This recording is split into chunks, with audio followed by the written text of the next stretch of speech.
Okay. Let's get the rest of it.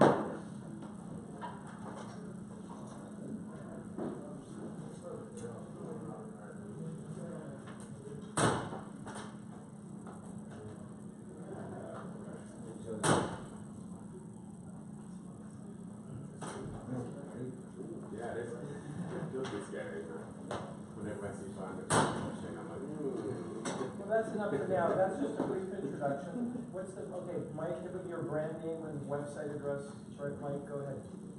And I'll introduce you by name. Good.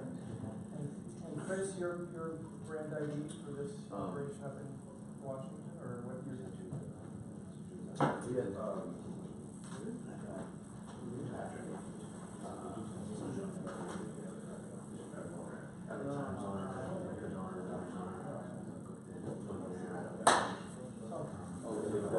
Go ahead to your lunch and I'll connect you guys by email. okay, gentlemen, thank you very much. We have a presentation here from a company that is going to take biometrics, right? Yeah. And create a blockchain identity with biometrics. Is that what we're trying to do? Yeah. Wonderful. So, without further ado, we'll give you a clicker, a new clock, and take it away. Good luck. Hi everyone, we're very pleased to be here to introduce you our identity management solution, IDS Group. My name is Stefan, I'm the CEO and the initiator of the project. Here is my partner Agir, he's the COO of the IDS Group solution that will coordinate the implementation and start the presentation. Thank you, Stefan. Before explaining our project, I would like to introduce you why we thought that there was a problem with digital identity and how we can solve it. When we think about digital identity, we face many issues on the internet. The first one has to do with data management of the users and compliance to regulation such as GDPR. The second issue is the problem of hacking fake identity who cost a lot to businesses online. The third issue is more a problem for governments because it's a problem of money laundering and tax evasion. And all these problems lead to many procedures that the user have to comply to onboard to a new website and that leads to loss of users. So we ask ourselves, so why is digital identity not solved yet on the internet? And we found four main reasons, and you will see that our solution solves all these reasons. The first reason is historical, because internet was not built with digital identity in mind. It was built to exchange data between scientists. The second reason is a technical reason. Until recently, it was expensive to have large bandwidth and computing power to reliably identify people on internet. The third reason, which is major, is the problem of cost. Today, we can identify users on internet using video calls and such operation, but it costs as much as $50, which most businesses cannot afford. And the fourth reason, and not the least, is the problem of trust. People, with their digital identity, don't want to trust third party to manage their personal document and personal data. And so, you understand already that blockchain as a technical solution solves most of these problems. So our vision is to combine the client's KYC documents with the biometric data through our hardware, biometric authentication hardware, the IDS key. The main goal is to generate a proof of identity under the blockchain technology in order to create an ecosystem where all the users are fully identified at each use. Now that we understand what we want to solve, Agir is going to detail you the IDS Group flow.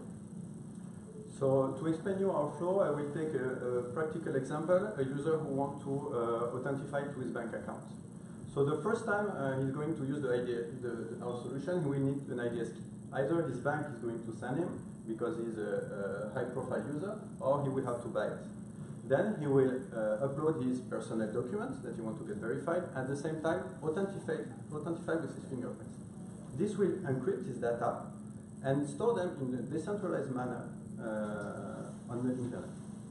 So at this point, you understand that because the user encrypts his own data, the problem of trust is solved, excuse me.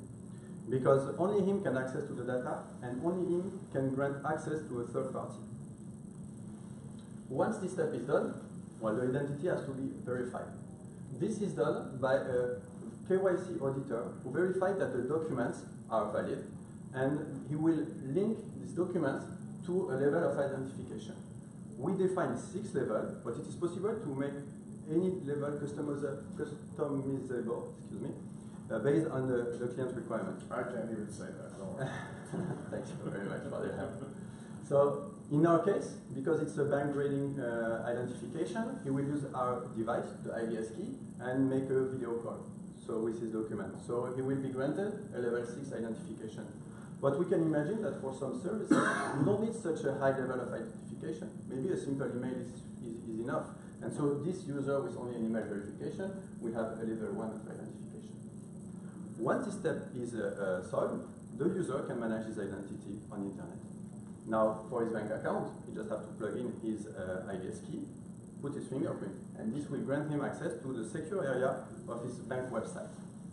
But what is truly revolutionary is that if this user wants to connect to another website, let's say e-commerce website, he doesn't have to go through the KYC process all over again. He just has to grant part of his data to the e-commerce website, and this will permit him to log in without the KYC process. This permits a mutualization of the KYC cost and to lower the cost a lot. So at this point, you understand that our solution heavily relies on secure hardware, biometric hardware, which we call IDS key. It's a simple USB key, but with a LCD screen and 2 fingerprint sensor. But what is special about it is that it was built with security in mind, with a secure microcontroller, so the data in it cannot be stolen by anyone. It has 3 functions in our ecosystem. The first one that we just saw is a biometric signature of authentication with the highest level of identification relying on the IDS key possession by the user. The second function is a transaction validation. The validation of a transaction is done by a validator, which is like a miner that I will introduce later, and he needs the IDS key to validate transaction. But it's no consumption of power. That is very different from the Bitcoin mining. The last function is a cold wallet for cryptocurrency storage. So using the IDS key as an offline wallet has multiple advantages. Basically, we realized that the current market offers is very limited and not user-friendly. And of course, the biometric sensors grant and enhance the security of the coin protection. There is another advantage also is to recruit crypto users and to attract them to the IDS key solution and convert them to the full identity management solution. So why a blockchain? That's always a question in our field because we see people using blockchain for everything from bartender to anything. When we thought about our problem of identification, we didn't come first to blockchain. But then we realized that the problem of trust cannot be solved with a centralized storage system. We realized that the problem of cost still will be present because we cannot mutualize the data. So we came to blockchain because it brings trust. It's public, immutable, and it can be seen by anyone. We decided an architecture by permission blockchain because this is a cost-effective, fast, and we don't want to be a permissionless infrastructure. The blockchain coin is the IDS credit that I will introduce here. Because when we talk about the blockchain, we talk about community. In the IDS group ecosystem, the community has 3 types of stakeholders. The first one, of course, are the users who want to authentify themselves. The second type are the KYC auditors that I just introduced. They are the ones who verify the documents, and they are paid with the IDS credit, our blockchain token. And the third type of stakeholders are the validators. They are like the miners, and they verify the transaction, they incorporate them to the blockchain, and they get rewarded by IDS credit. The IDS credit will be available as soon as the blockchain launch. Meanwhile, we are selling an ERC20 token, the IDS token, which will be exchangeable with IDS credit. It has other functions in our ecosystem. It is useful to buy the IDS key. It is also useful to pay for KYC solution and GDPR solution. And we will also be selling customizable blockchain services for corporations. For example, a company wants to use our solution, but doesn't want his data to be public and his identification process to be public. We will build a private blockchain based on our process, and they will pay us with the IDS token. Our token sale, we have a stock cap of 5.5 million, is the amount that we estimated to build the hardware, the development, and to ship 10,000 units. It's also necessary for the blockchain development, the apps development, and the marketing to recruit the first users. You might notice the important gap between the soft cap and the hard cap. And this gap is explained by the fact that our IDS key can only be bought with IDS token. And we don't want to limit the possibility to sell the key because there is insufficient token supply. 55% of the token are to be sold during the private sale, the public sales. The rest of the token will be between the founders, the advisors, the IDS Group Foundation, which will develop application, and the IDS Group Reserve. During the private sale time, there is a bonus of 50%. If you invest during the TokenMatch event, there is an additional 10% bonus. The pre-ICO is a 20% bonus, and during the ICO, there is no bonus. Now let's talk business. As you can see in this slide, the biggest market is biometric and identity management. This market is mainly targeted to big corporations, the one that can afford to invest on identification and authentication on the highest and expensive level. Our strategy is to concentrate on the three other niches, which is blockchain identity management, GDPR law in Europe, and the hardware wallet. Blockchain identity is solving the KYC problem and the authentication problem for all exchanges. GDPR compliance is resolving the math between giving the access to the business to control user data and to keep it on a decentralized manner, and also give the user the power to delete his data at any time. And of course, selling the IDS key as an offline wallet, recruiting new users and converting them to the identity management solution. So we plan to start our token sale in January. A first light version will be available in December 2019 that will be used with our mobile app, IDS app, as authentication tool. The full marketable solution will be delivered in June 2020 with our own design blockchain, Sesam blockchain, the IDS key as authentication hardware, and all the necessary apps. So at this point you understand our project, how it is disruptive and how it is ambitious, and you might ask, can they execute it? So we gathered a team of talented professionals, and before presenting them, I would like to apologize because it's written a little bit small, so if you have any question about something you cannot read, just don't hesitate to ask me. So Stefan, that you just met, is our CEO, and he's an entrepreneur on internet with 15 years of experience. Myself, I'm a medical doctor and a biologist. Also, I deal with biometry on a regular basis, and I will be directing the operation. Sydney here is our CMO. He is an experienced CMO in the finance area with in Trade.com and also in KJFX, GKFX, Sydney. He's among the top 10 advisors, and he's also the CEO of the currency analytic cryptocurrency news website. Our CTO, which has a big task, is an experienced software developer. He's Jonathan Guéron. He's a technical founder of iAdvise, which is a French company that is currently valued more than $100 million. So he has very good experience, and he knows how to run a complex project.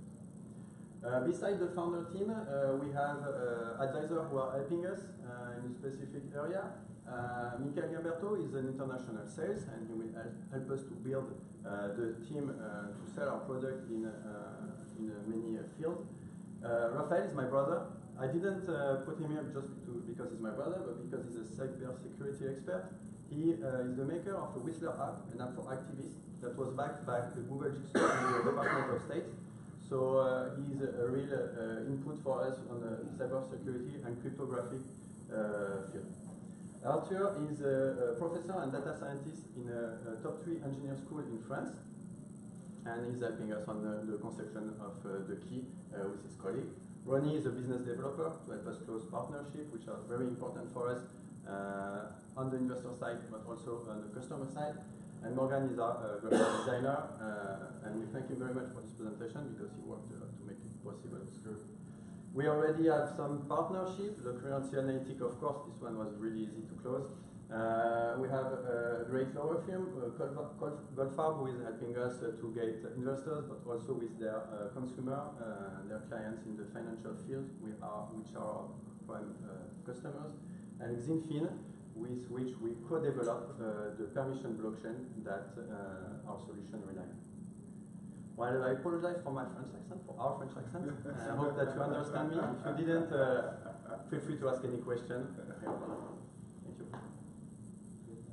The raise you guys are doing, it's a security?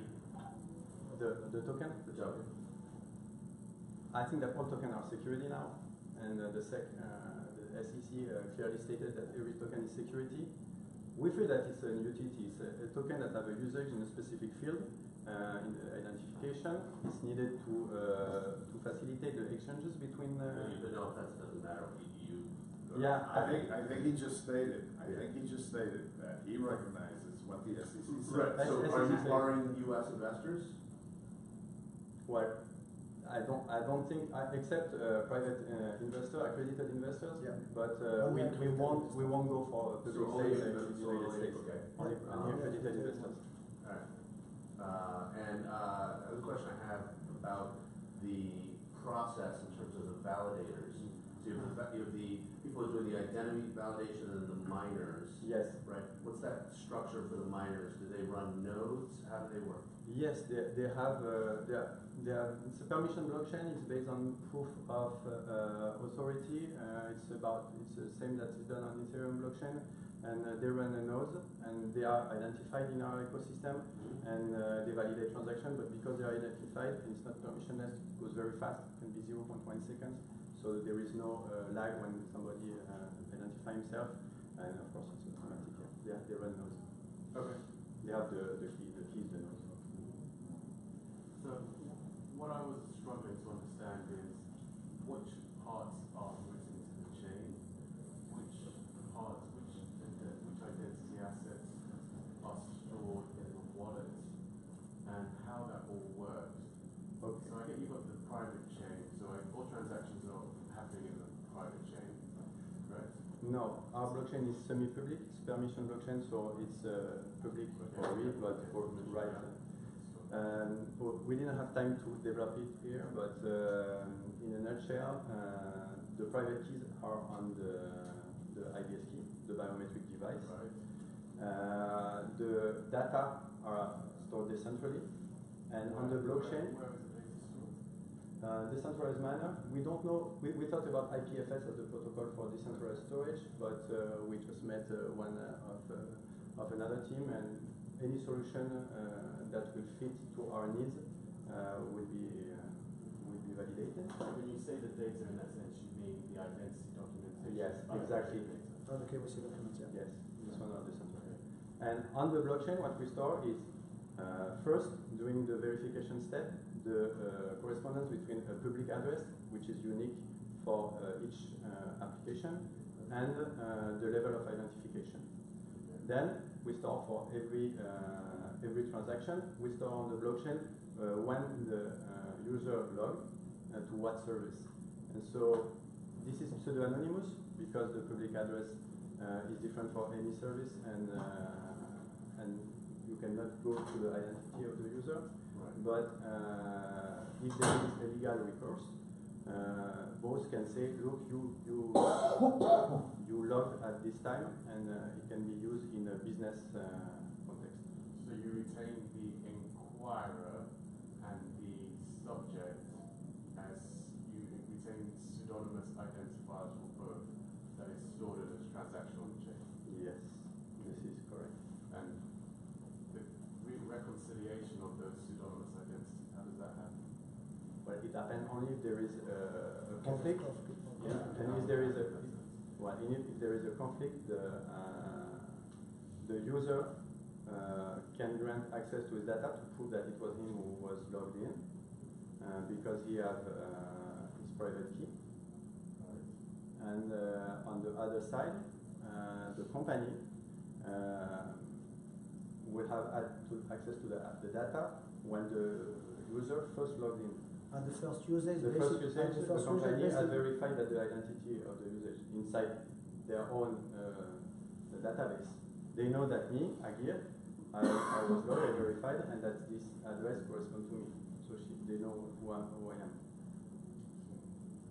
The first usage, I don't know the if first I- combination between the identity, the KYC identity, and the hash of the fingerprint, the business has access to this data, and then it's stored decentralizedly. So basically, for the first usage, the business know exactly who is the guy, who is the correspondence between the fingerprint and the KYC document, and all this stored outside of the business, the corporation. Did we answer to your question? Yeah, I think that's it. How does the regulator view the delegated authority of KYC? So if you're talking about, obviously finance is obviously Yes. the core target, right? So if I'm a bank, will my internal compliance department be able to rely on your verification that is not even yours, but that relies on the KYC from a who? This is an excellent question. We think that at the beginning, That's the only type of questions that we make here at TokenMatch. we are glad to be here to hear such So next tell me, question. how does that delegate authority? We believe that at the beginning, the banks will be the own verificator Right. of their clients, because the trust in a third party will not exist. Correct. But the time going, there will be verificator that will be trusted. Maybe your bank will be trusted, and my e-commerce website will trust you because I trust you as a verificator. So we think that at the beginning, this verification will be processed by the financial institution themselves. So then, if the KYC is done by the internal department of the bank, so the only thing that you're adding in terms of value, aside from the platform, I get the idea, right? But from a business proposal, if I'm the bank listening to you, and I raise the objection of not being able to delegate the authority outside of my compliance, so the only thing that you're adding is a fingerprint. Exactly. We are adding. So if today I have a dongle, right? Today I have a multiple sequential password that I can give to my clients. Why couldn't I give them a USB fingerprint analysis and I'm done? The problem is the problem of trust if you do such a thing, because it's the same problem that. It's happening in my bank. No, I mean the problem of trust is on the other side. Okay, It's right. about the problem of cashback. Right. When I go and buy on Amazon, I can call my bank and say it wasn't me. Right. Okay, and if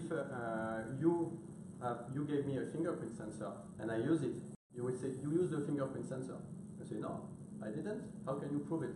You don't have a public, immutable and trusted that will be a legal recourse. The added value is the blockchain, basically. Even if So the blockchain, then the answer would be there's two elements Yeah. that you're putting the together. authentication But the device. more important thing is the blockchain element as opposed to The blockchain was the only solution to solve the problem, and that's why we decided to use it, because it raised other problems. But How do you deal with rights to be forgotten? the right, To be forgotten. the data are encrypted with the user user, and if you want to delete them, you can delete them. When you store something on a decentralized storage, you can delete them. Yeah. Not on the blockchain. Yeah. It's on a decentralized on IPFS. You can delete the data. But you've got all the transactions. No, the transaction, but they are pseudo-anonymous. Yeah, but that's not the same. That's What? I mean, Okay. the EU Yes. is not clear on this, but GDPR does not necessarily accept that pseudonymity. Depend on the type of transaction, because I think that a financial transaction, although GDPR is a little bit ambiguous, cannot be erased by a bank because of anti-money laundering legislation. There is a conflict between There's conflict GDPR between Yeah, there is it's some- kind of financial transactions. This is like identification. Yeah. But in terms of when we talk about financial transaction on the business side, they need to have some kind of documents stored, decentralized or centralized manner, even under the GDPR law, in terms of conflict and legal responsibility. Yes. So all the GDPR law is more about comportamental attitude. So saying your age, your habits, what do you like. But when we talk about financial transaction, we need to have a minimum data on the business side that cannot be erased from the user side. I get that. The issue though is this identity data that we're talking about and the extent to which financial transactions need to be anchored back to individual entities or like a natural persons is questionable within GDPR. But there is a very clear mandate that around the right to be forgotten. You need to be able to request that you're deleted, your identity data is deleted, and not just kind of you have pseudonyms. It's not clear about where that stands with that. Yeah. I think that we have to clarify this with our law firm and And to they have- see if They have a to see- GDPR environment, and we are in contact now with them regarding GDPR tech implementation. But mainly when we are financial transaction, there is some minimum business requirements that need to be stored on the business side to protect himself. Well, it's a simple solution. I mean, it's a simple solution from an architectural perspective. I think it's powerful, but there's implementing it will be. I think that everything is not exactly clear because GDPR is not exactly clear on everything. Yeah. And we will improve based on the feedback from our law firm and also from the regulators. I think what your presentation does very clearly is explain very, very well what your project is. So it's very well done. Thanks a lot. Thanks for very your much. Okay, let's vote. Everybody, I'm gonna turn on the lights a little bit because we got dark here all of a sudden.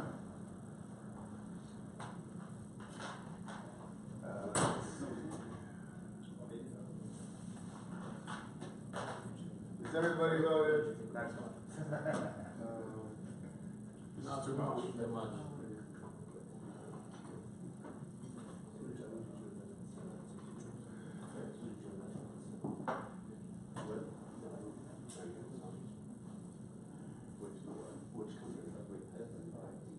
Is that good?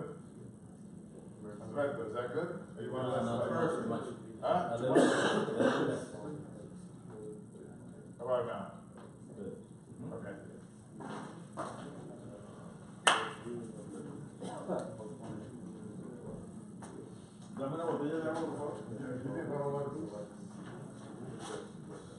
Okay, so tell me, why are you dressed so well?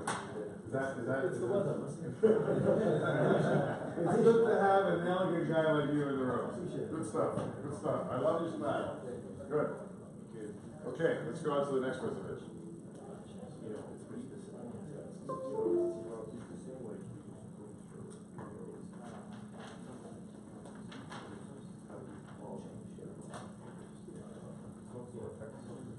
So,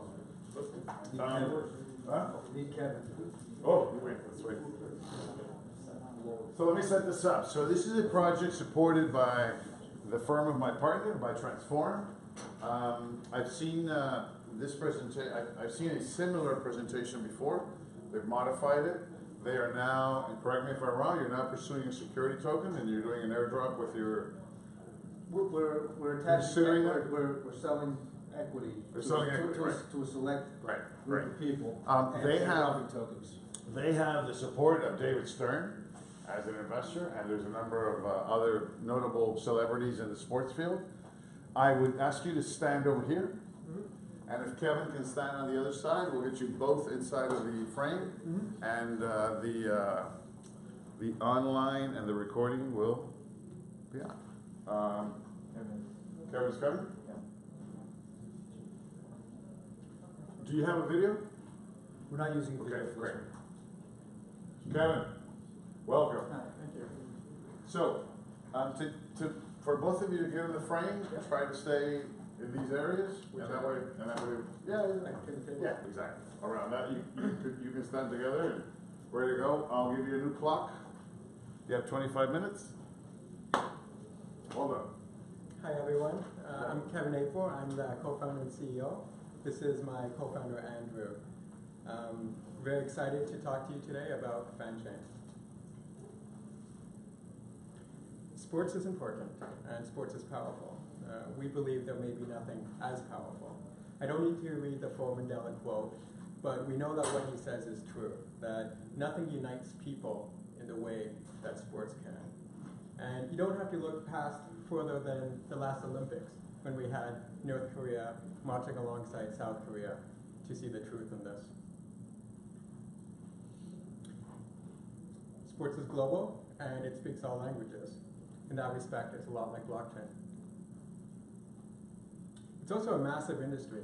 Over 3 billion fans are generating nearly $1 trillion in revenue every year, and that's not including sports betting, which, as we know, is quickly growing in popularity both domestically and internationally. So we know it's an important business, we know it's a massive market. Unfortunately, it's highly fragmented. Billions of dollars in revenue, billions of fans, thousands of teams, yet none of this is connected in any meaningful way. And that's where FanChain comes in. FanChain is a complete end-to-end solution for the sports market. By end-to-end, I mean everything from the back-end infrastructure that includes a DApp, token, payment gateway, and wallet, to consumer-facing applications and B2B apps that ensure that FanChain will be used from day one. Obviously, with such an ambitious goal that we have, which is to make FanChain the de facto sports token and to move the entire sports industry over to FanChain, it's not enough to have a good idea, and it's not enough to have great technology. You also need the right team with the right connections. Our team is, quite frankly, remarkable, starting with our investors, SGIMB and the NFL Players Association. The founder of SGIMB, Donald Tupac, who is also our chairman, is credited with the best sports deal of all time, period, and has worked with the NBA for several decades. This summer, we welcomed in the NFL Players Association. They acquired a minority stake in our company, making us the first blockchain company to receive investment from them, and also, as far as we know, the first time a major sports union in the US has invested in a blockchain company. You can imagine the expertise and connections that these backers bring to the table, but they are just the start. We also have an incredible advisory board, starting with David Stern, the former commissioner of the NBA, who was our first outside advisor, followed by Super Bowl champion Vernon Davis, NBA All-Star Steve Smith, the legendary Coach Boeheim, and many more. And it's important to note here that these just aren't pretty pictures. All of our advisors are investors in our company and are actively involved in helping us achieve our mission. They're the real deal in every respect. So we talked about the idea and the market and the team. How does this actually work? It starts with a very unique token, the fans token. And what makes the fans token unique is its ability to contain metadata that links every token to an individual team, league, or event. What this means in practical terms is that when you look at your fans' wallet, if you have 100 fans tokens, 50 of them may be Lakers tokens, and 50 of them may be Knicks tokens. So you can imagine the new possibilities this creates in terms of staking rewards and fan engagement. What's also interesting about this token is that it is an ERC20 token. So it's compatible with ERC20 compliant wallets and exchanges. However, it contains ERC 721 style characteristics. So what we've essentially done is we created an ERC 721 style token while maintaining the benefits of a fully fungible token. And I'll talk a little bit later about how we're maintaining that fungibility. But first, how does this token work within our broader ecosystem? We've created a very powerful DApp and API that allows all layers of sports, whether it's sports venues, teams, or leagues, to reap the benefits of blockchain technology without having a full blockchain backend. Essentially, blockchain as a service. Who in here is a sports fan? I know Delay is. Yeah. There's a few in there. And when's the last time your favorite team wrote you a check? And that's exactly the problem. Although fans are the most valuable asset a team has, fans create billions of dollars in revenue, it's a completely one-sided relationship. So with FanChain, any team can simply hook into our API or use our DApp and not just receive fans tokens, but also distribute custom fans tokens to their fan bases, essentially white labeling FanChain for their own users. This allows them to offer discounts, rewards, perks, and special access to the most important fans and engaged users.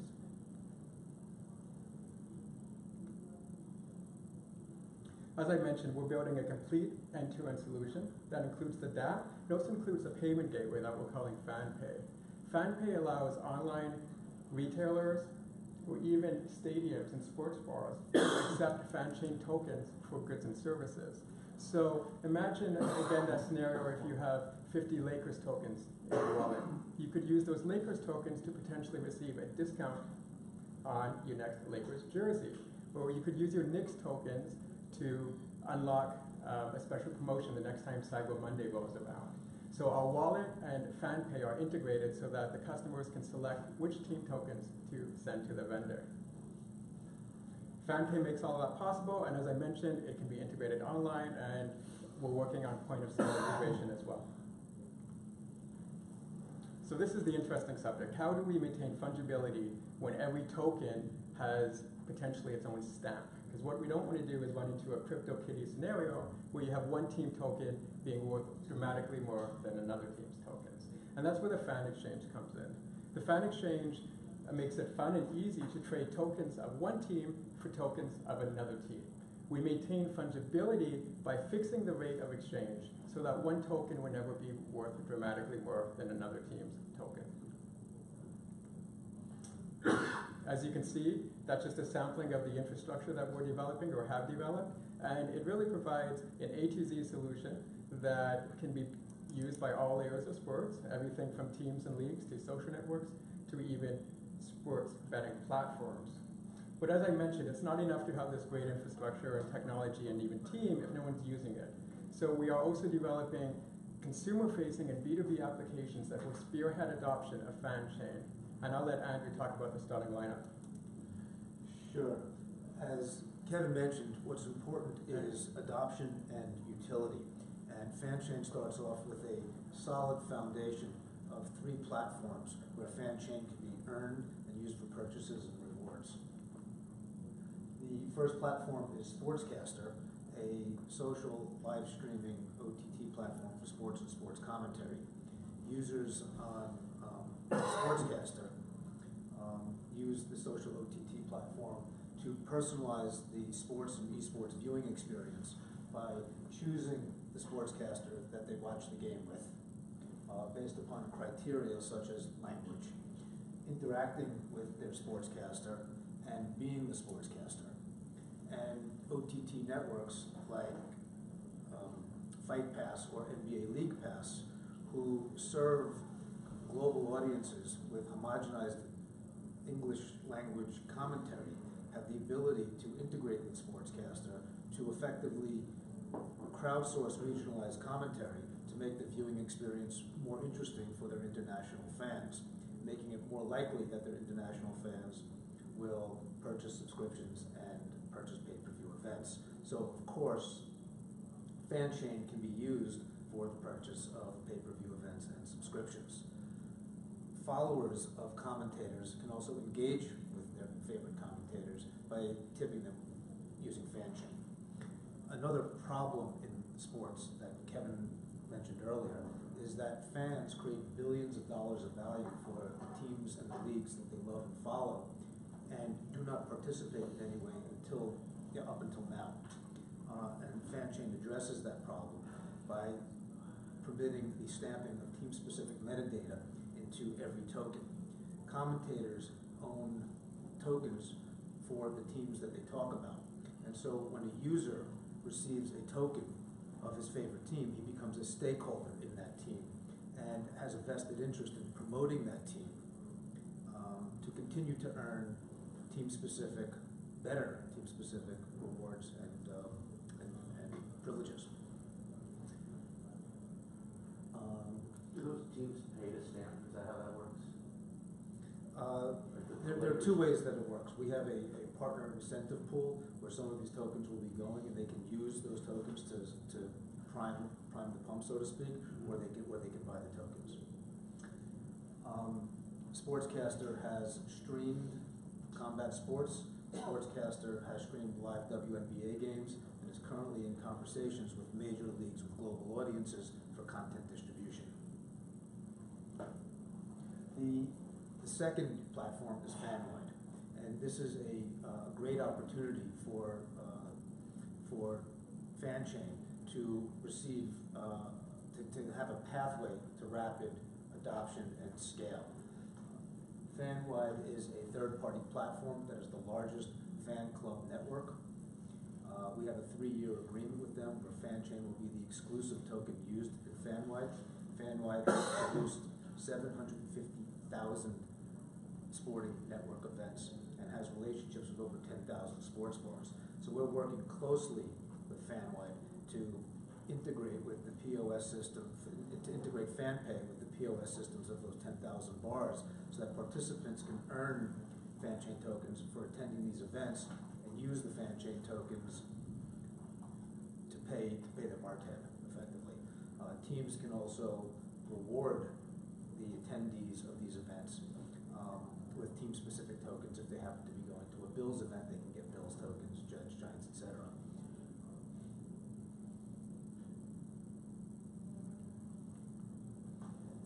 The domestic landscape for online legal betting is obviously growing.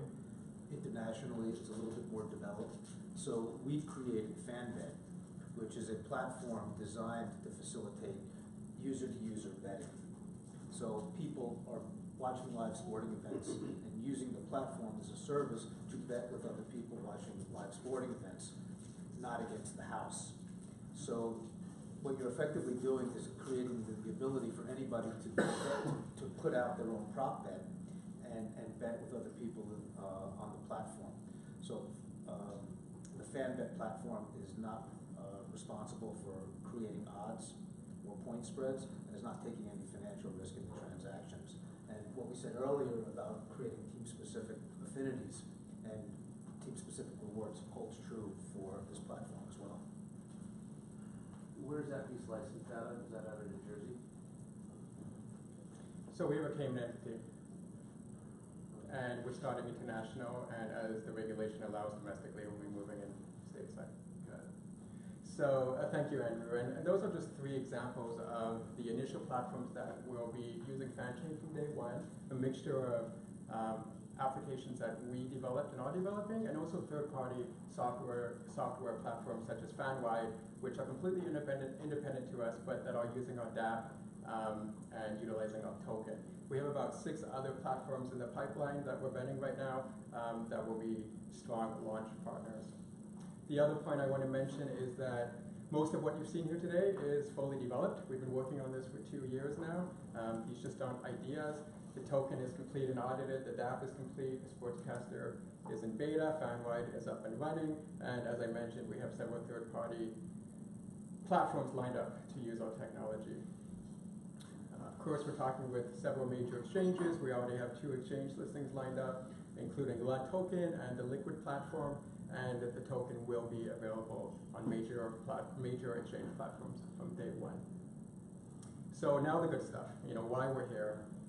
We know that the market's on a state of flux right now, but we're in this for the long haul, and we wanted to offer you an opportunity to join us for the long haul. So for a minimum investment of $250,000, we have 20 slots available that will get you equity in our company, as well as an equal amount of tokens at a special early bird rate. This is a great opportunity to join our ownership group, along with David Stern of the NFL Players Association, and to join our mission to move the entire sports world and connect the world through sports. So in closing, we strongly believe that sports is uniquely positioned to usher in mainstream adoption of cryptocurrency. We also believe that we're uniquely positioned to help that process along. If you look at sports and blockchain or sports and cryptocurrency, there really couldn't be a better pairing. Sports are global, blockchain is global. Sports is a great equalizer, blockchain removes the gatekeepers. So if you look at it through that lens, we're not really just talking about connecting the world of sports, we're talking about connecting the world. So if you believe in our mission and want to join our team, we'd be happy to keep talking with you. Thank you. I have a question. How much have you raised so far? Just over 3 million. Okay. And of those 3 million, any of those equity partners? Yes, they're all equity funds. All equity partners. Okay. Also, regarding your tokens, how are the tokens acquired? In which respect? In other words, I know you can purchase the tokens. Yes. I don't know if you can win tokens, Right. doing things on the platform. So how does someone gain a token? Right, so and that's the great thing is we're giving these tools and this infrastructure out to everyone to use, and every platform will be different. So on the 3 platforms that Andrew went through, on Sportscaster you earn tokens by providing commentary for live games or by receiving digital tips. On FanWide, these are physical people attending real watch parties, and they're getting tokens for attending the parties. So depending on which platform you're on, there will be different mechanisms for receiving and spending tokens. Okay, and individual users from, let's say I'm a Knicks fan, Yep. versus a Laker fan. Yep. I'll never be a Laker fan. If I want to trade with the Lakers and take his because he has no use for him, Yep. I can do that. Yeah, that's where you go to the fan exchange. Okay, you go to Yep. the fan exchange there. So exchanging the tokens, I can exchange with merchants, I can exchange it for Yeah. rewards, and I can exchange it on the for ticket prices or anything like that as well. Exactly. So I won't name any names right now, but we're talking to the largest online retailer of licensed sports goods. So imagine if you go to the shop and you have a certain amount of tokens for one team, they could offer specific discounts only for merchandise related to that team. So it creates really a new paradigm about how you can engage with your fans. So does that mean like, I am not a Cleveland Cavaliers fan. Let's say I was. Yeah. And those tokens were worth a bunch, and then LeBron leaves. Am I now kind of, did I just lose a bunch because I can buy less jerseys now that he's in LA? Well, again, that's where the fan exchange comes in because we're setting the exchange rate between team tokens at something like 1 to 1.25. So the difference in price will never be much more different than the price you see among major cryptocurrencies across different exchanges. So there's fluctuation, but it's balanced. Yeah, and that's how we maintain the fungibility so that it will still be listed on exchanges, etc. And so then, as the Lakers, when they say, okay, we want to get our token out to lots of people, Yeah. they buy it from the exchange, and they buy it from you, or do they buy it? So as Andrew mentioned, there would be 2 ways to do that. We do have a partner pool that we're using to jumpstart the ecosystem, so we are actively talking to teams like the Lakers. In that scenario, we would give them a bunch of tokens to begin with, they could distribute to their fans. Once that pool runs out, they'd have to acquire them. Through the exchange. Yes. Okay. Is this an STO or a utility token?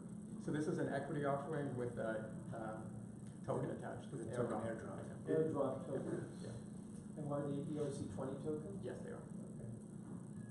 And will you ever offer an STO type? It's not currently an offering. Not currently, Yeah. okay. Yeah, we believe that the equity offering,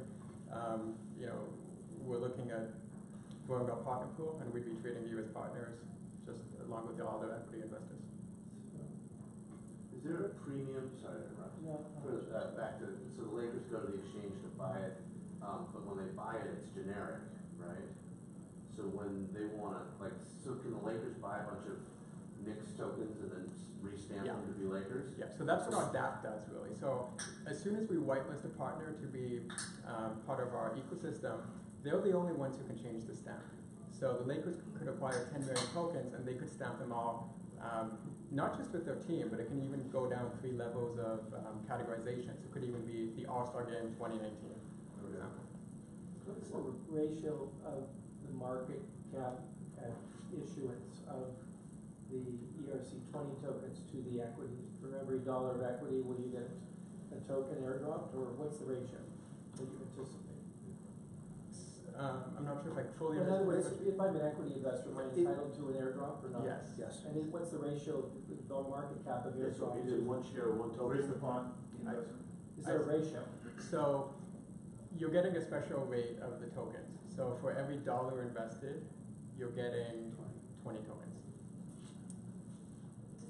Why Mr. Lake? why is there the difference between team and token prices at all? Well, it's going to be 1 to 1.25 at max. We want to maintain that. That's a limit, it's Yeah, not, that's- it's not a rule. Why actually, why not just have it at 1 Fair point, and we haven't finalized what the exact exchange will be, but we want to keep it no more than what you'd see across different exchanges.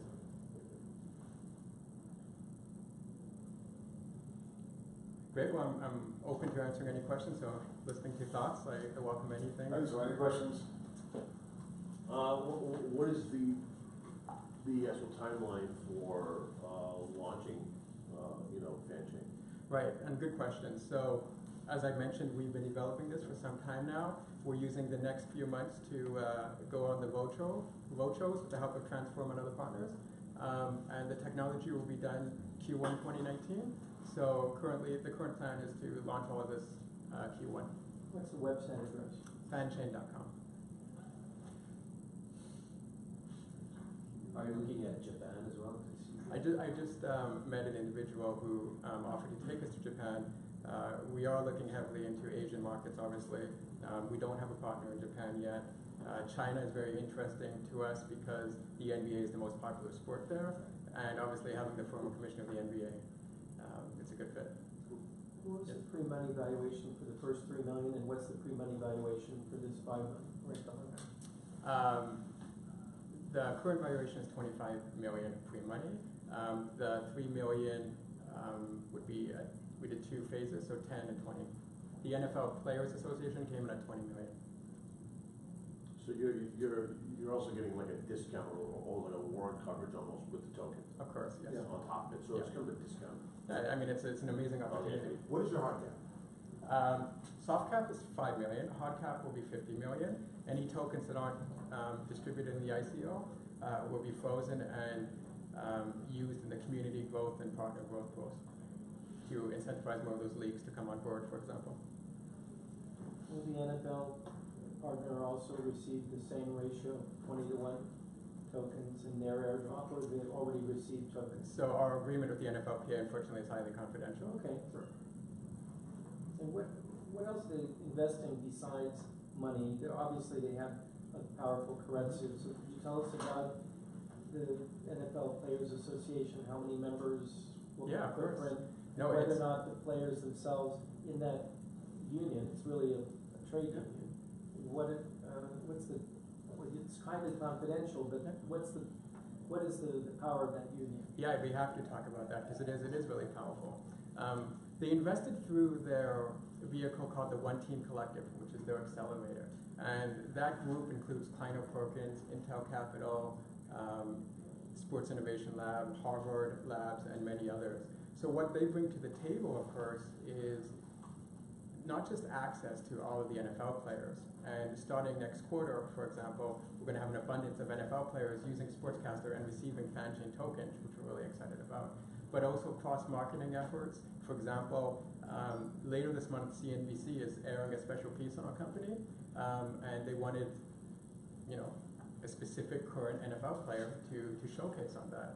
So we worked with the NFLPA to procure the right NFL player. So they're helping from everything from player procurement to marketing. We get access to every exclusive NFL players event. To put this in historic perspective, say 5 years from now, looking back on the history of sports on the blockchain, would you say this is the most powerful collective player of Absolutely, there's no question. Nothing even close. Okay, so you might call it first mover advantage. There's absolutely nothing close. There's a few other blockchain companies, obviously, the main one being European, who are interested in moving into the sports space with European soccer teams. But if you look at our technology, our company connections, and then investor group, nothing comes close. You also mentioned Steve Smith was an advisor. Yes. Is he also an investor? Yes. All of our advisors have written checks. Have you reached out to FIFA and Lausanne and the, let's say the International Olympic Committee in Lausanne and other big global sports organizations? Yeah, we've reached out to most of the organizations that you would think of one way, either directly or through partners. And one of the reasons why the One Team Collective and NFLPA is so useful to us is because Intel Capital obviously does work with the Olympic Committee and other major sports properties you can think of that would benefit from having the ability to crowdsource regionalized content, through the Sportscaster platform that's going to be integrated with FanChain. So yes. But if you have connections, we Yes. I've been active in the World Economic Forum, and they have a group of entities that are involved with global sports as a third track diplomacy vehicle. Awesome. One of the things that we're looking for in investors are to have not just money, but people who could actually help the platform progress. So that's one of the considerations. So you can reach us at fanchain.com, Kevin@fanchain.com. I'll be around all day. So please find me if you're interested in working together. We'd love to have you on the team. 20 slots available maximum. Thank you. Very perfect.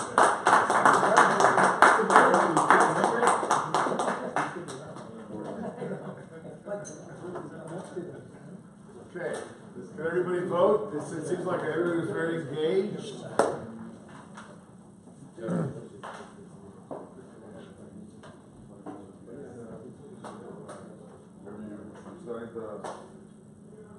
We got two more left. I think, like I like what they're doing. They're solving the security issue, but it's just equity that we give you. Yeah. Right?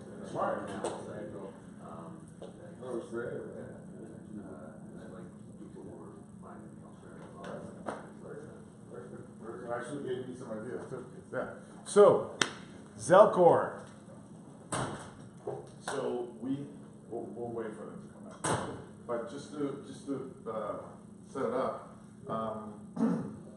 Zelcor is a wallet. That's right. That has 50 assets in it. You have relationships with a couple of the well-known brands and exchanges. It allows you to sell these crypto assets. And I'm sure you'll have a lot more than just these 2 or 3 headlines that I threw out. I'm going to give you 25 minutes, but give us 2 or 3 minutes so that I can bring the rest of the crew back in, okay? Well, Yeah. thanks very much. I'll start once everybody's in. Yeah, we will do that. Sorry, nice to meet you. Cool, absolutely. Have a seat. Here, actually, you're good here if you want. Sure, get out. What's the best side to start on? Next to the table. Okay. You can meet there for the other side. There's a. Got it. What do you guys focus on?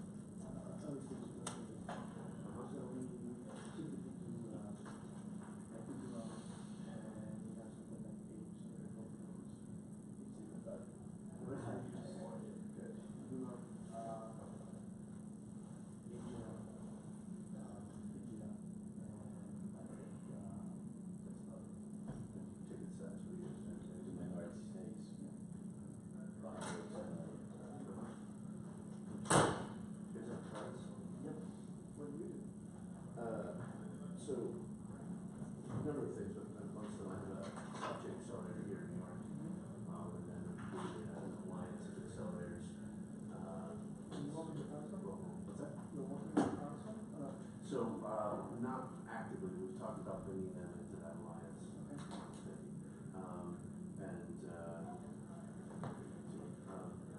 It's great with 5 accelerators. Okay, sorry for interrupting. Okay. Plug is running. Ready to go. And if you want to stay within the online, yeah, I mean, in here you go. Yeah. Okay. I won't walk around too much. Okay, good. All right. Well, good afternoon. My name is Tim Booker. I'm here to talk to you about Zelcor. Very brief disclaimer, I am not a member of the Zelcor team. In fact, I'm president of the Pulse Lab Accelerator, and they're one of our projects. Unfortunately, the CEO of Zelcor couldn't make it today. He had a travel emergency and he's stuck in Switzerland. But as one of their lead advisors, and certainly them being one of our accelerator projects, I think I'm relatively qualified to talk to you about the project, and I'm incredibly excited about it. So what is Zelcor? Zelcor is a multi-asset encrypted wallet, and it comes with the added benefit of a built-in decentralized exchange, which allows for the management of your digital assets. Now, in order to discuss the value of this, I think we need to look back and take a look at the paradigms. So, the problem that we currently have in the space is that we seem to be repeating the same old paradigm, which is that in 2009, cryptocurrency was invented essentially as a reaction to the failure of our centralized monolithic institutions, banks and governments, in managing our funds. Basically, people gave these institutions the control, agency, and security of their assets, and those institutions misused those rights, which essentially led to a global economic collapse. Cryptocurrency was meant to liberate us from that by basically giving this control, agency, and security back into the hands of the asset holders. Fast forward 9 years, we're in 2018, and you look at the space, and it is serviced by not decentralized institutions, but by Binance, Coinbase, Gemini, Bittrex, all monolithic, single point of failure, centralized institutions. Why is that? And by the way, Gemini is a licensed New York bank. Let me allow that to settle in. We've basically taken cryptocurrency, which was meant to liberate us from centralized banks, and we're taking our assets and we're sticking them back into a licensed central bank. What went wrong? Why hasn't blockchain changed this? Well, I think personally that it's a want versus need dichotomy. The human race basically is intricately capable of choosing its short-term wants over its long-term needs. What we need is control, agency, and security of our assets. What we want is convenience. And the first generation of decentralized services did not provide that convenience. The UI UX was poor. Basically, you needed to learn to become an amateur software developer in order to set up a wallet or otherwise trade your assets. There was a complete lack of regulatory compliance, and this was sort of a cultural issue. The people that wanted to rebel from the centralized institutions also sort of forgot that there were such things as government and government agencies that, do not let you rebel too far.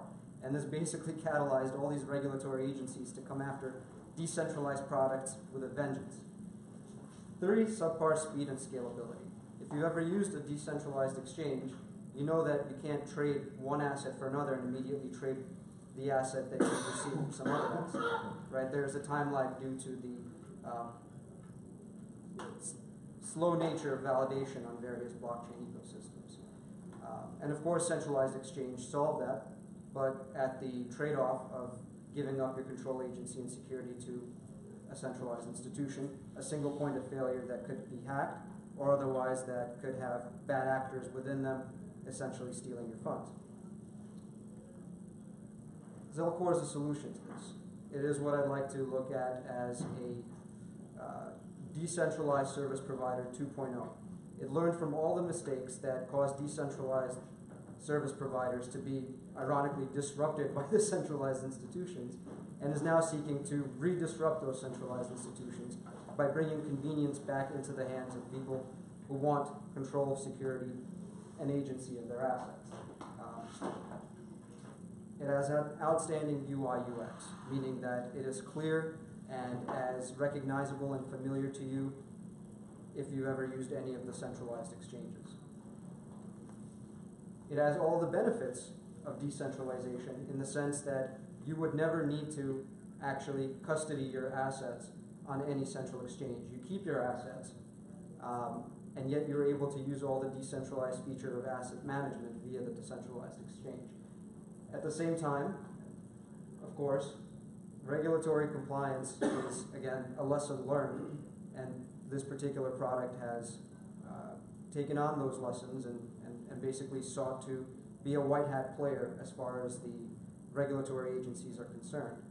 And at the same time, its proprietary technology, the Zell node technology, has added speed back into the game. So all those conveniences that we initially went over to centralized exchanges for, mainly the speed in a volatile nascent market, are now back in a decentralized space. And this is through the virtue of the scalable node technology that powers the ecosystem. The Zell nodes provide speed, both the ceiling and the floor for the TPS that the companies need as far as trading on the decentralized exchange. Economically, these Zell nodes handle any size of transaction that comprise the validation on the ecosystem. And computing power is provided, which allows for scalability as more and more users use this ecosystem. The company is currently seeking funding. That being said, the technology is actually something like 80% complete, in the sense that the wallet has been fully built and functional for close to a year now, and has a user base. And in the meantime, the team is finalizing the development of the decentralized exchange that is connected to the wallet. Right now, it's seeking $500,000 in funding. Pure equity raise, it's a convertible note, 20% discount, $5 million pre-money cap, basically a traditional tech raise. And it will be, as of January 2019, basically first quarter 2019, seeking a secondary raise of $5 million purely for business development purposes, because by that point the technology would be completely ready and operable. With respect to the team, we have some of the biggest players in blockchain development. Lumi, Vishi, and Tadej Menta are in fact some of the most sought after developers in the blockchain space. They were galvanized to join this project by Miles Manley, who, back to the disclaimers, is a 16-year-old genius. And certainly, and I'll tell you this, when I first heard this, as part of the Pulse Lab Accelerator, I said, I don't want to work with him. He's 16 years old, what does he know? And then when I talked to his advisors, and when I talked to him, and certainly if you're interested in this, we'll get you in touch with him, you will see that he knows what he's talking about. And more importantly, from a business advisory standpoint, what I'm impressed by is that, yes, 16-year-old geniuses are somewhat a dime a dozen in this space, but what they don't have is this sort of understanding of what they don't understand, which is that he understands that at 16 years old, he does not have the business experience or acumen to really support the genius technology that he's developed, and therefore he's put together a team of brilliant advisors, and I'll pat myself on the back as well, to lead him through basically those dark areas. So finally, I'll conclude with this question. What world do you want to live in? And the reason I ask this is because we go right back to the spot of, do we return to the centralized financial institutions of pre-2009, or do we want to live in a world where, once again, as consumers, as asset holders, we have the control, security, and agency of our assets? And if you're like me and you actually believe that the latter world is the one that you want to live in, Zelcore is the product that marries the want with the need. So you mentioned that you're compliant with kind of regulatory rules. How can that be? So there are several instances of compliance. With respect to the wallet itself, it's compliant because there are no regulatory hurdles to actually Well, but run. then you're not actually regulatory compliant. You can't make that statement. Well, I can, because I'll finish what I'm saying. So the wallet itself doesn't have any regulatory hurdles because it's a non-custodial software. You're basically just holding your own assets. With respect to the decentralized exchange, the compliance is on a jurisdiction by jurisdiction level. So the decentralized exchange feature actually has a KYC and AML compliance component, which obviously throughout the world would make the regulatory agencies feel safe about it. And that component also allows us to limit where you can use that exchange. So if you happen to reside in a jurisdiction, let's say like New York, where you can't use a decentralized exchange, right, you would not be able to use that until the exchange has a BIT license. But there are, plenty of other jurisdictions, let's say 85% of the global crypto market outside of New York in the United States that can use the exchange from day one. So, but then what's the difference between this wallet and like Exodus?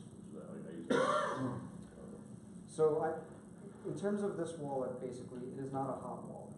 So it's not quite cold storage. It's not a Trezor, right? That's essentially what I use, or used until I started to use Zelcore. But it's not a hot wallet. So there's no centralized institution that actually holds your private keys. The private key belongs to you. You lose it, you're out of luck. There's no central support that could recover it for you. And this is a sense of, at least for me, and I think a lot of people in the crypto space, is security. And because it's not a hot wallet, because it's not a custodial solution, going back to your regulatory question, there's no custodial license that's required for it. Unlike Gemini, you don't need a New York banking license, and it's not a money transfer business. Anything else? Yeah, you're not operating the exchange, right? No. So So you're partnering, I think you said it at the end. So you're partnering together with an exchange. Exchange takes care of running the exchange. No, so Zeldex is actually a component of Zelcore. It is a decentralized exchange that they created. But again, it's a decentralized exchange, so there's not really much to operate. It's basically decentralized nodes powering order books. But otherwise, those order books themselves, like an enterprising hacker could hack the hell out of that exchange, but will not get anything because all of the assets are still on your cold wallet solution. But then that's also not a KYC. The decentralized exchange is a KYC. In order to use the decentralized exchange component, you do have to go through a KYC process. And that's essentially why. That's different than what everyone else is doing. I mean, that is different. Right? That's I think it's different from what every decentralized exchange is doing. Guys or everybody else doing that. Yeah, I mean, I'll Come anonymous. I'll leave you with this because I guess as a lawyer I could talk about it. If you're all familiar maybe with the recent Ether Delta settlement with the SEC, why did the SEC go after Ether Delta? Personally, I don't think it's because Ether Delta, dealt in the exchange of unregistered securities. I mean, that's what the SEC said. That was the reason for its jurisdiction. But Bittrex is doing that too. So was Gemini really until recently, maybe even now. Certainly Binance is doing it, and the SEC could reach all of these. Why didn't go after these companies, which are way bigger than Ether Delta? I think the reason is that Ether Delta, being a decentralized exchange, made regulators nervous. It had no KYC or anti-AML process whatsoever. So I think going after it for the unregistered securities component was a good, let's say, reason. Yeah. But the real reason is because it made regulators nervous. This is a decentralized exchange that fixes that. You got 11 minutes. He's right on point, right? Yeah, he is. Well, my morning section I talked for 25 minutes. Excellent presentation for a guy that just stepped in to fill those shoes. Very well done. Any other questions? So if the 16 real founder, he developed this code already. Yeah. So the code. It's 80% done. He and his team have already developed the wallet, and the exchange is about 75–80% done. Okay. He hasn't only developed this. In fact, this originated as the Zelcash project, which I didn't talk about because it's not really part of this product. Right. Zelcash is it's basically a cryptocurrency chain that powers this via the Zel nodes, and that's been. So you have a token. Yeah, but it's not a token. It's not like a proprietary token that they're selling via ICO. It's an actual currency. It's one of the currencies on the wallet in the exchange. Okay.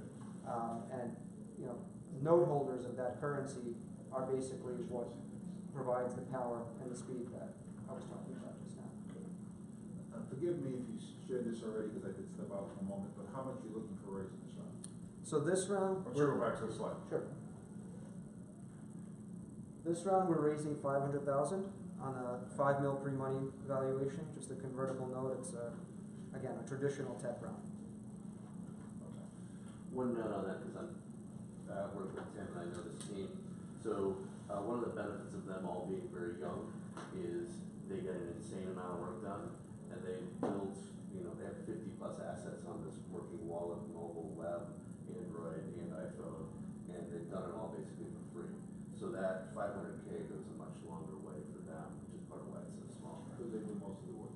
They do all the work themselves, and they do nothing but work. Yeah, it's incredible. I spoke at a conference that they were attending, and I think, you know, we had to stay over there. It was in Pennsylvania. The night before, I think we had like a quick session, and I said, oh, you know, or Ben said, it would be nice to have this feature, you know, in your wallet. The next morning we wake up and they're like, here, we built this feature overnight, you know. This So kid, Trump, like, he basically stayed up all night. Next morning was done. He's like, yeah, you mean that? I'm like, sprint. So what stage are they right now in the project? Where is it in development? well, the wallet is completely developed, and it actually has a user base, including me. Oh, so the wallet's live now? Yeah. How many So users you are can there? download it? I don't have the. Yeah. Yeah, in fact, I should have said during the UI UX slide, basically, please don't take my word for it. Go download the wallet. Use it That's for yourself. What's the URL? The URL is Oh, it's the App Store, right? It's in the App Store. it's in the App Store. Yeah. Oh, okay. So because it's decentralized, the number of users is not public. But they have a very strong, active community. How many downloads? Can anybody look? In the App Store? Go ahead. Sorry to interrupt. No. No problem. So Zelcore or Zelcore, so the Zelcore and the Zelcash wallet? So Zelcore has multiple pieces within it, of which the wallet is one. Yeah, the Zelcash wallet was the original thing, basically when they developed So you Zelcash can prior download to. both? No, just Zelcore. Just Zelcore. Zelcore is the broader wallet. Zelcash was when they first just had the Zelcash. Okay. You know, that was, you know, I guess pre-beta. This is now. Oh, Zell's trading on exchange though, isn't it? Yes, Yeah. it is. I think that's a ticker. It's a privacy coin. It's a privacy coin. It's in demand. It's a proof of work. It's, you know, I could say as a securities lawyer, it's not a security because it has all the exact hallmarks of Bitcoin, which. Well, it's being used by it's being used by the network already. It was raised as like an ICO or? No, it was not. That's the thing. No, It's a mineable you're proof of using work it. coin. It's a, you know, You're- it's not even a utility because it has no utility. It's basically just an asset. It's a cryptocurrency. Yeah. Good reviews. Is that regular? The community loves it, and extremely active. They've really, I think they've galvanized around this idea that they don't want to go back to the old paradigm, especially it's very strong in Europe. And it's just now starting to, you know, they're moving further. It's a product, and since I have a couple more minutes, if you You don't mind. do? It's a Absolutely. product that's basically for a person like me, which is to say, you know, I went into the cryptocurrency space fairly early, but I was already an attorney and I was basically a day trader in, you know, traditional securities, the Forex markets. So cryptocurrency for me was, yeah, I get, you know, as I said, the control agency and security back with respect to my assets, but at the same time, you know, at that point in my life, I was no longer like a college kid living in a basement with just a couple of $100 to play with. So I actually needed something like a professional solution. For the last 9 years, I've had no professional solution with respect to my cryptocurrency asset management. I, like everybody else, ended up relying on, you know, Binance and Bittrex and all these things in order to manage my assets. This is terrible. This is the exact opposite of why I went into cryptocurrency. This basically brings that back. It's bringing back the culture of you know why we have cryptocurrency, but actually providing a professional asset management solution.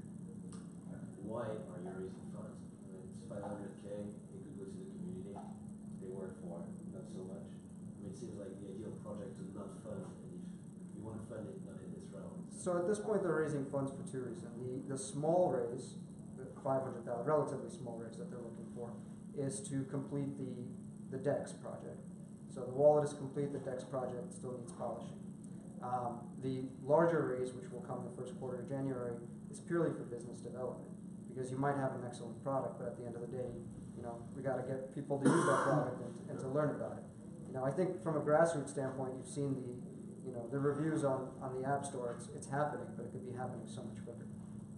Part of that too is that from a compliance point of view, this is very intentionally trying to stand out as having done everything correctly. And when you go grassroots, you start to have issues with the U.S. They're going to say who you are investors. And we want accredited investors, all structures, all above board, rather than, we don't want any hint of we did it the cowboy way. It needs to all be above board. Also, to speak again to the compliance issue, that, you know, I can say, unfortunately, as a lawyer, that'll take some money as well, in the sense that, you know, the DEX, again, because it has this KYC AML component, will allow you to trade in jurisdictions that are okay with the trading of these sorts of assets. But initially, you won't be able to trade as a U.S. resident, right? And in order to do that, we do need to, you know, talk to the SEC and get certain licenses, which, you know, is not a short-term thing. That's several years down the line. Still need money for that. When do you expect the round to be in January? You're raising at 5 million cap. The 5 million, right now, based on really just all the tech clients that I've represented over the last 10 years, I would say the round will be priced at around 20 mil pre-money, mainly because by Q1 January, all the software is done. It's, you know, it's already a live product, and then the additional kicker of the DEX will be a live product as well. It'll be operational, and we're confident that they'll actually prove themselves out as a valuable product. When you went live with the DIF wallet, I know you can't tell me how many users are using it, but what was the ramp up? Like how fast did you? That I'll have to build direct to up the user team. base? If you're interested, I'll get you in touch, but I don't have those numbers. It was reasonably quick. They had this strong community from the Zelle community, and they got a tremendous amount of adoption. It's slowed down since then because we haven't really pushed a lot beyond that. We want to make sure we have the resources to really keep going. Yeah. But the initial adoption was quite fast. And the reviews, as you see the reviews, people love it. On the next round, you have them, you have minimum and maximum as far as the raise per individual? At this point, no. I think I would probably advise my clients at this point to stick with either 50 or 100 grand minimums, just to make sure that they're getting, you know, at that round, sort of smart money coming in. But at this point, no. It's a bit too early to decide. Well, thank you very much for the presentation. Sure. Very Thank you. If we could get you guys to give us some feedback with your votes, that would be fantastic. So, seeing one. Yep. Just green or red.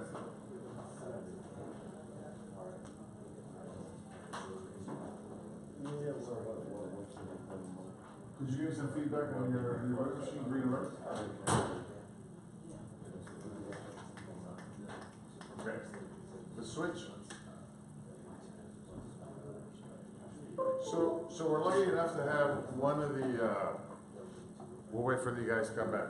We're lucky enough to have a company that is in the space today with an incredible user base, and they are now taking that user base and developing a module, a smart contract, but from a position of strength, and that's why I like Signix when it comes in, and I'm going to give you 25 minutes, but let's wait for the 2 to 3 people that walked out. I'll bring them back in. Wait, so this is part of Signix, or is this separate from Signix? Token-based spin-off. Oh, this is, so this is Pam's, Yeah. Yes. Yeah. Yep. Okay. So stay within the. Near the table. Yeah. There was some gaffer tape there. Near the It's the table. cube. No, we don't have a tape. No. But yeah, that's a good way to put it. Near the table. Like now you're too far.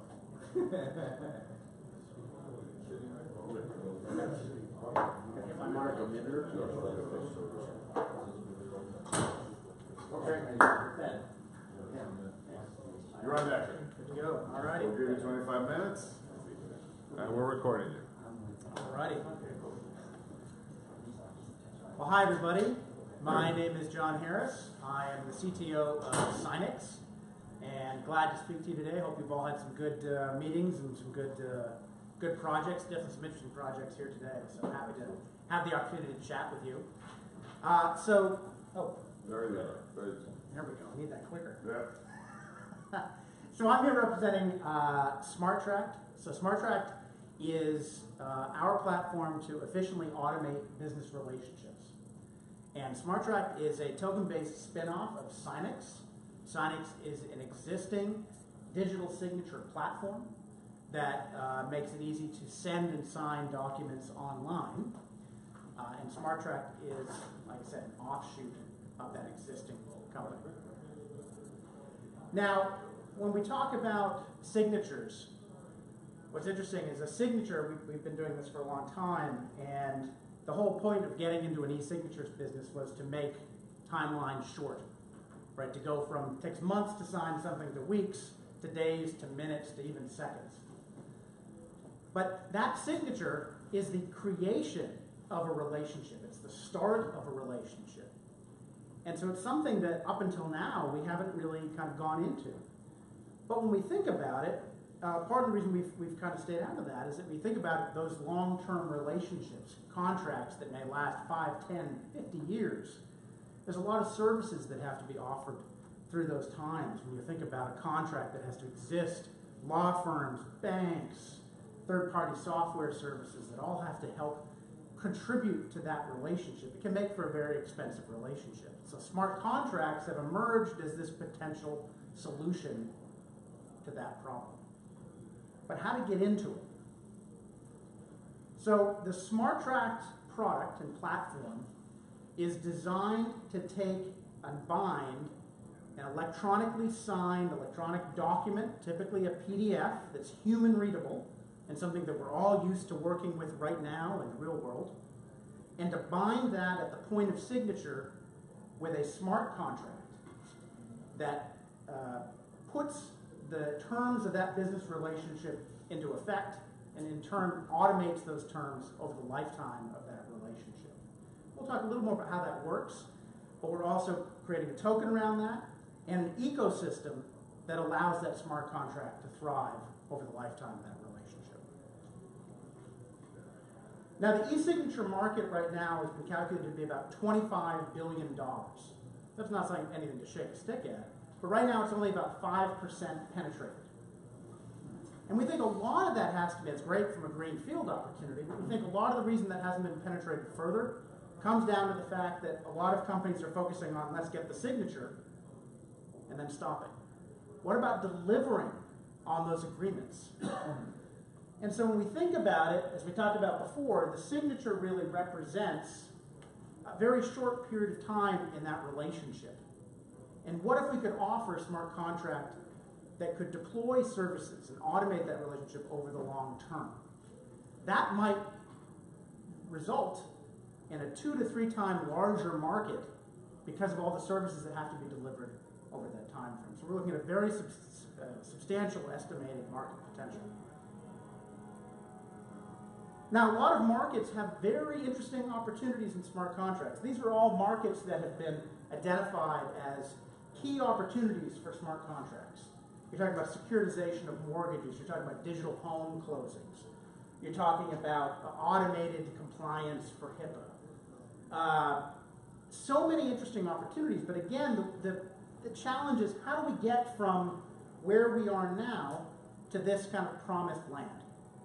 And that's where SmartTrack comes into play. But there's one stop along the way, and that's Sinex. So Sinex is the leading digital signature cloud platform in the country. We currently sign over 40 million contracts a year. And those 40 million contracts, as you'll see in a slide or two, are spread among a wide variety of vertical markets. But this represents nearly 100 million signatures, 1 million signatures a year, with a potential for 1 billion signatures when you look at the next coming slide. So it's a substantial opportunity, but these are existing clients and existing customers that we can then turn into potential smart contract customers.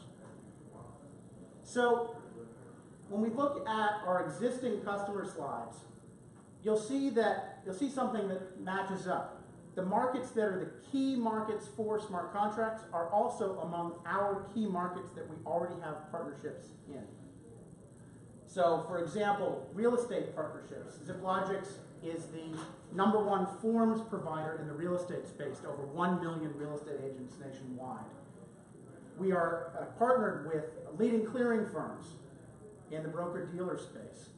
All of these, as we said, represent the current 40 million contracts that we're currently doing with the potential for 100 million users in the long term. And they've all of these markets have interest in moving into blockchain, but how do they get there? So that's where SmartTrack comes into play. But SmartTrack doesn't exist without the Smart, or SMRT token. And the Smart token is really the driving force behind the SmartTrack platform. Because first of all, we need a token that will automate, that will allow us to efficiently operate this platform in the long term. If we have contracts that are going to exist 5, 10, 30 years into the future, we're going to need something that can operate in that time frame. We need a way to easily incentivize early entrance into this market so that we can start to create an ecosystem around these smart contracts. We'll talk a little more about that in just a second. We need a way to unify the operation of this platform across multiple blockchains. We're starting on Ethereum, but we recognize there are opportunities to move to other Turing-complete blockchains like Hyperledger so that we can find ways that, to make this the most efficient platform that it can be. And you'll see that the token becomes an essential part, in terms of tokenomics, becomes an essential part of every piece of this project going forward. Now, with Sinex, what we did was try to make cryptography simple. So everything that we do in Sinex today is a digital signature. Digital signatures are based on public key infrastructure. I could start going down the acronym list of things that we do. But that's something we do, that's our daily bread. But what we learned the hard way is that users don't care about cryptography. They just want to get something done. So while it's great for relying users to know that that cryptography is there, we have to present it in a way that makes it simple. And so we think the same thing applies into blockchain. And so that's what we're trying to bring to this. So the core of SmartTrack springboards off of the Sinex system as a starting point. So they move a document to a signature, creates a smart contract, initiates the smart contract, and executes that code in that smart contract the moment the last signature goes onto a document. And these two companion documents, the PDF and the smart contract, get bound together at the moment of signature and become the kind of the operating elements. That's the core of what we're doing. And we want to try to make that as simple as possible because we think that's the only way to get to mass adoption in blockchain. The token becomes an essential part because every transaction that takes place requires tokens to operate. And you'll see how the tokens kind of work, but in order to create a transaction that's going to last for 30 years, a smart contract is going to last for 30 years, has to have enough charge built into it, or tokens, that will allow it to operate over that time frame. Now next up are helper dApps. These are decentralized applications that help to allow the smart contract to kind of more fully realize its potential. So we see SmartTrack as kind of like a self-driving car. The core piece is like the chassis. The helper dApps are like all the other pieces of the vehicle. The wheels, the motor, the electronics, etc. These are ways for a smart contract to access email, SMS, payments, time, and oracles and other external data sources. The helper dApps are driven by tokens. Not only that service providers that offer helper dApps, like for email or SMS, will stake tokens up front to show how much capability and how much time they can offer the service. Also, quality of service will be part of that. And in addition, as a smart contract operates and it has to send an email off, it's going to use pieces of parts, fractional elements of the token, like gas, to essentially call off to other dApps. Hey, I need to send an email. Here's this piece that's going to have to, we're going to have to use the token to do that. So that all kind of operates, interoperates in that way. We also have a marketplace through which these helper dApps will be offered. I'm actually going to slide over here. I think there's actually more people over on this side. So the marketplace, am I still in camera? Yes, sir. Thank you. Make sure I hit my mark. So the marketplace is where we kind of create a thriving ecosystem of these helper dApps. We really see smart contracts accessing different helper dApps throughout their lifetime. So it may be one email capability at the beginning that may switch to some holographic messaging in the future, We want to be sure that has a way to operate. Tokens become a critical part. Number one, we're going to offer some token pools that are incentives, as we said, for early entrance into the marketplace to help kind of fuel that initial piece. And later on also feeds a reputation model around these helper dApps so that the smart contracts kind of know how to pull from them on the long term. Now, as we said, the smart tract at its core is a PDF or an electronic document and a smart contract. The smart contract's existing on the blockchain. It's going to be immutable. It's there, it's stored there. But the PDF, where do we store that? Some folks like to store it themselves. Others, the plan is to offer a decentralized storage mechanism that will give us long-term storage for these documents. And tokens become a critical part of that. You want to store it for longer? There'll be more of a charge for that. You only want to store it for 5 years? Well, there'll be less of a charge for that. Now, eventually where we'd like to get this is a drag and drop capability. So initially we're looking at templates. So you'll choose a template, choose your document, send it off for signature. Eventually, we'd like to see this as a drag and drop where you can choose various terms, drag them into a smart contract model, and use that alongside your document. We see the eventual purpose of this is tying natural language processing into this. So you upload a document, goes through, finds the key terms, key parties, learns how the contracts are put together from the various vendors that we have, and drops that into a smart contract. And then one thing I didn't mention earlier, but I think it's critical, is that we also see the helper dApps and the marketplace as a way to bring all of those logos and partners that we currently have today. We see this as a way to onboard them into the blockchain. A lot of these companies by themselves are struggling to find an easy way to get into the blockchain, to get into smart contracts. This smart track solution gives them that ability to jump into that and incentivizes that process. So what I've shared with you is interesting market potential around smart contracts, the fact that Sinex as a launch partner provides SmartTrack with a very interesting set of clients and partners to jumpstart from, and a technology vision that shows how we can get smart contracts moving and work with contracts, work with partners really off of day one.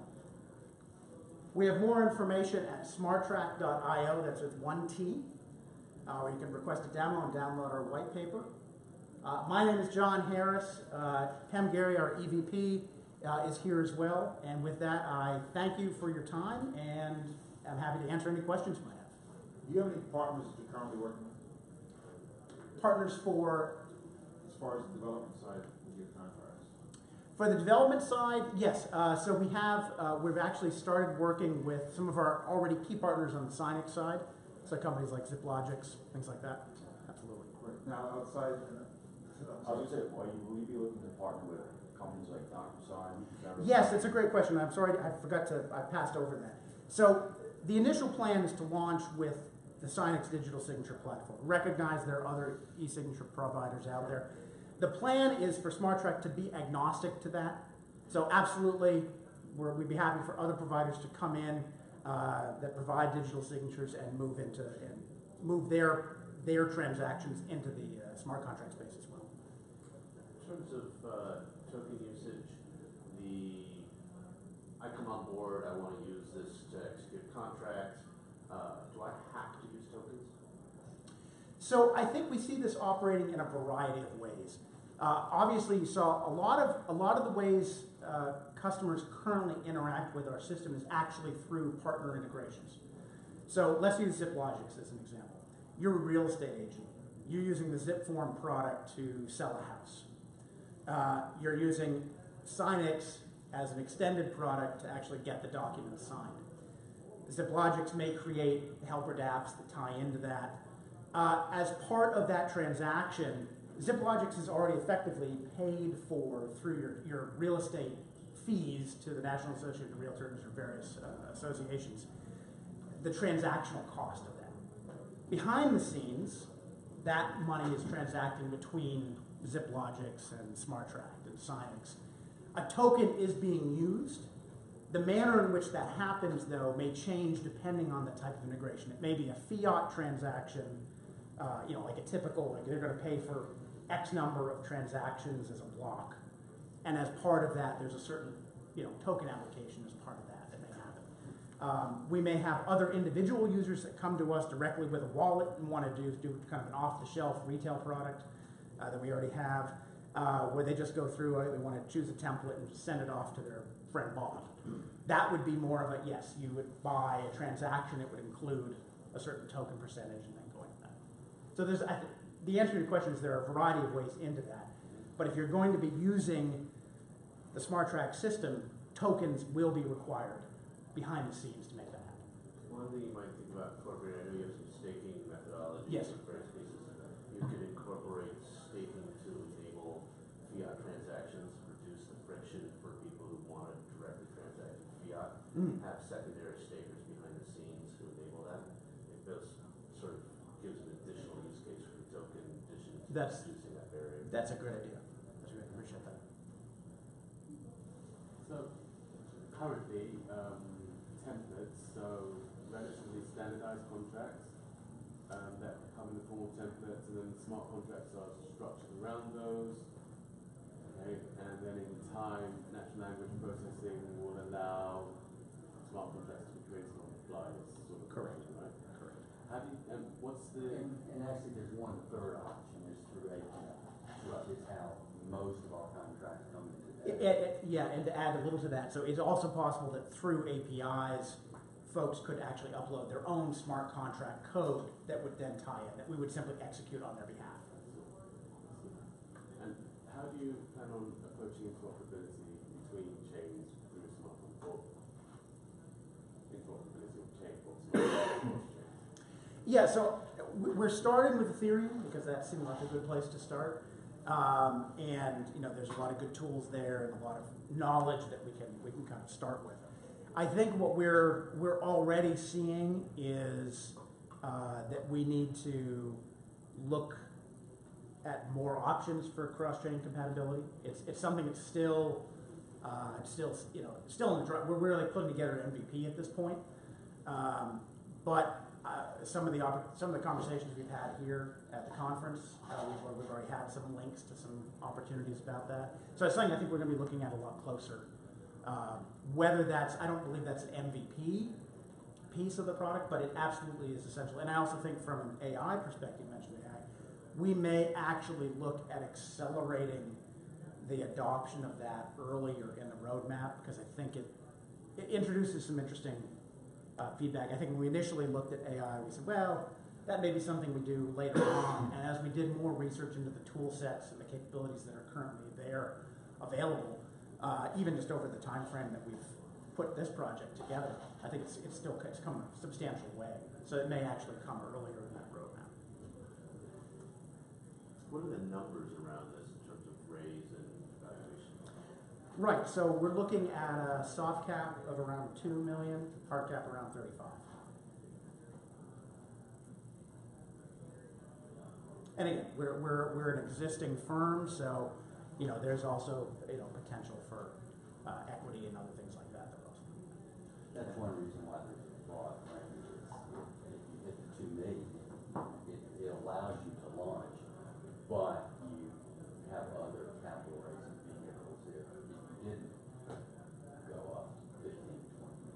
And is that, I'm asking everybody this question, is that U.S. investors? Yes, accredited. Reg D, Reg S? Reg D. Okay. And is that token ever going to be on an exchange? We've been asked not to discuss exchanges.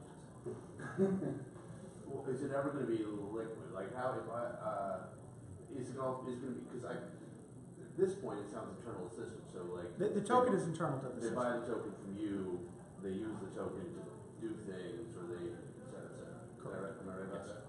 Okay, thanks. Question, how much is the founding team personally invested into this? What's their sweat equity? Pardon? What is the sweat equity for the founding team? Actual equity is in just the smart track aspect. Yes, just a smart over $1 million.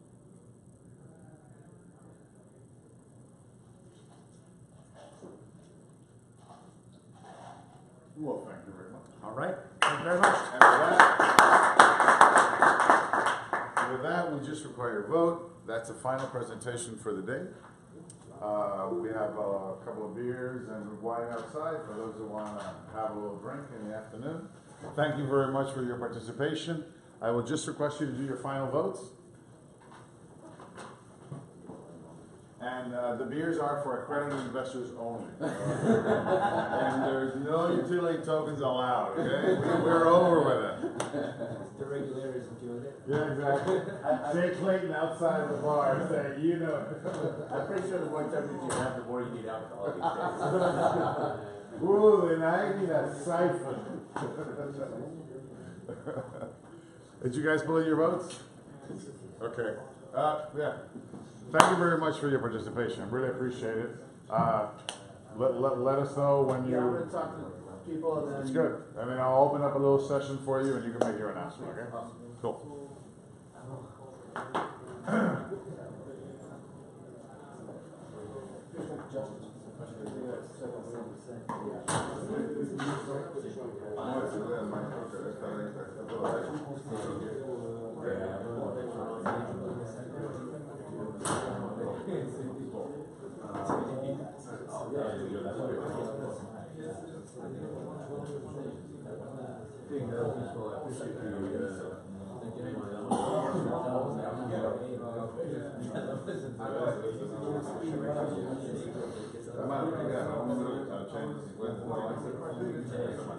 Overall. Yes, it's gonna happen, especially.